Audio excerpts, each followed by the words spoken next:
Today we're going to be covering some common recommendations that I'll make for my patients that are considering taking antibiotics to protect their gut microbiome and really support their health during and after antibiotic exposure. So remember to work with your healthcare provider. This is education only. Some of these products are a little bit harder to work with for some people, and we really want it to be fine-tuned for you. Now, before we jump in, one big thing to mention here is diarrhea associated with antibiotics. To me, this is like the canary in the coal mine. This is telling us that something's gone wrong and we need to really double down on our therapies and to get on top of our gut health so that we're not that patient that I commonly see that comes to me saying that antibiotics were my never been well since moment. I took antibiotics and from there on I've been dealing with digestive health symptoms and I can't get on top of it. So let's keep this short and sweet. The first recommendation that I would make to everyone who is considering taking antibiotics would be probiotics. That might seem a little bit weird to you because antibiotics are designed to kill bacteria, and probiotics generally are bacteria. There's one that I'm going to mention that's not a bacteria, it's a beneficial yeast. You can probably guess it already. So, you know, they null and void each other. What are we doing? We're just wasting money. Absolutely not. We've got great literature showing that probiotics can help to reduce the incidence and the severity of antibiotic-associated diarrhea. But even if you're not experiencing diarrhea, that really kind of acute symptom associated with antibiotics, I would still highly recommend taking probiotics that you tolerate. So the action of probiotics are a little bit unfamiliar to most people. You know, most people have this concept that you take antibiotics, you wipe out all the bugs, you wipe the slate clean, and then you top up the tank with probiotics. They seed the gut, take hold, off you go. You know, no harm, no foul. Unfortunately, it's not that straightforward. The reseeding of the gut with probiotics has been shown not to occur, and the vast majority of probiotics just pass directly through your digestive tract and out, and they'll be gone within 2 to 4 weeks. Why would you take them? If you're just going to poop them out and they're going to move on, what's the point in taking them? While they're transitioning through the digestive tract, they have so many different actions on the gut. They can stimulate your immune function, they can heal your gut lining, and the big thing here that is often unrecognized is that probiotics have a very direct antimicrobial impact on less friendly bacteria and fungal overgrowths in the digestive tract. They can compete for nutrients and space. That's a bit of this competitive exclusion principle. And they can also interfere with bacterial communication. That's quorum sensing.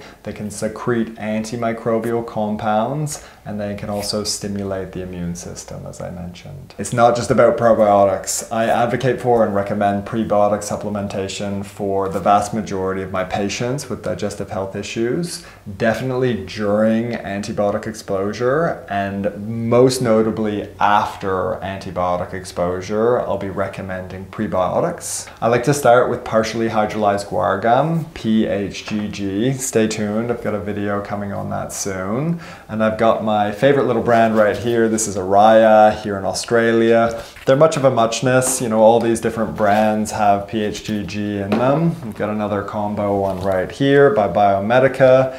And you know, all those three products do something a little bit different. They're all kind of built around PHGG. But prebiotics, they selectively feed beneficial bacteria. That's kind of the definition of prebiotics. It's like an evolving target. That definition has changed over the years. And right there, it's a simple equation. If we can selectively feed our beneficial bacteria, our bifidobacteria, our lactobacilli bacteria, whole raft of butyrate producing bacteria. Faecalibacterium prosnitzii is just an all-star butyrate producer. It can be the most numerous single species in the human gut. A healthy human gut tends to have a good amount of F. prosnitzii in it.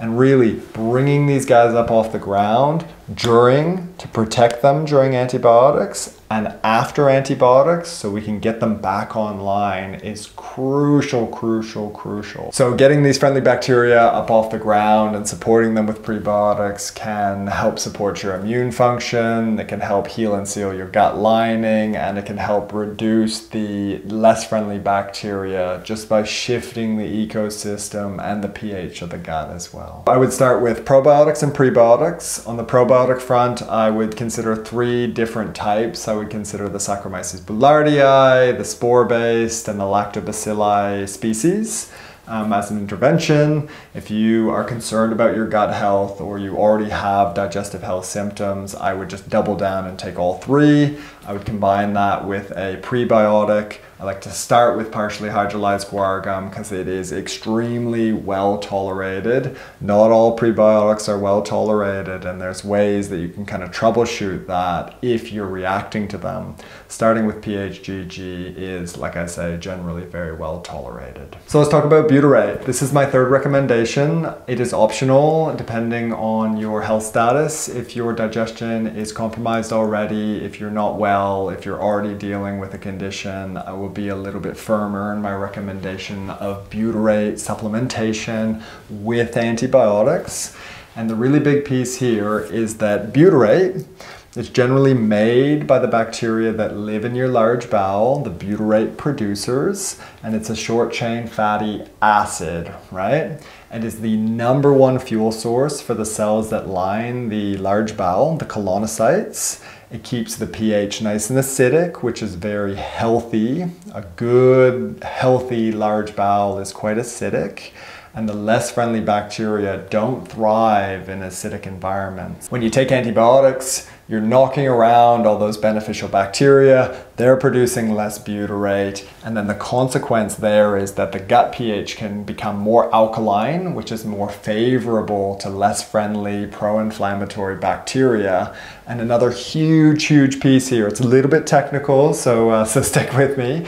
Less butyrate, more oxygen can influx into the large bowel, which is not a good thing. We want the large bowel to be oxygen depleted. We want it to be anaerobic.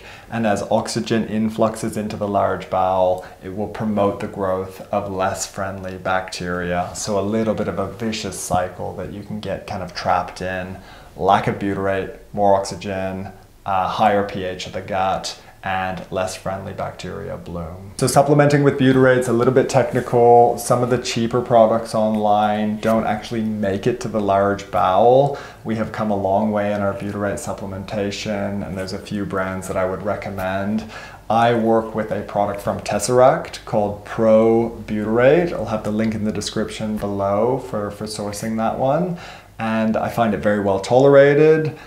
Definitely check with your healthcare provider whether it's right for you. That will keep the large bowel nice and acidic, and will also keep the large bowel oxygen free while you're consuming antibiotics, and help to fend off against some of that dysbiosis and imbalance that will come post-antibiotic exposure. So let me throw it over to you. Is there anything that I missed there? Some really common recommendations for antibiotic support, supporting our really healthy, hard-working microbiome during antibiotic consumption. Maybe you'll be working with herbs to help support the liver, help support the detox, help support the bowel movements. But I think keeping it nice and simple. People are taking antibiotics because they're unwell. We don't want to burden them with 1,000,001 different things to take. Definitely probiotics, definitely a collection of different types of probiotics, definitely prebiotics. Possibly butyrate. I strongly recommend it. I see really, really good outcomes with butyrate supplementation. And then the big piece here is to maintain that therapy. Maybe at not such a high dose as when you were taking the antibiotics, but maintain it beyond the antibiotics for a month or 2, just to make sure that the gut is nice and settled and supported after you've knocked it around with antibiotics. So I hope that helped. Remember to like, subscribe, and comment, and we'll see you in the next video.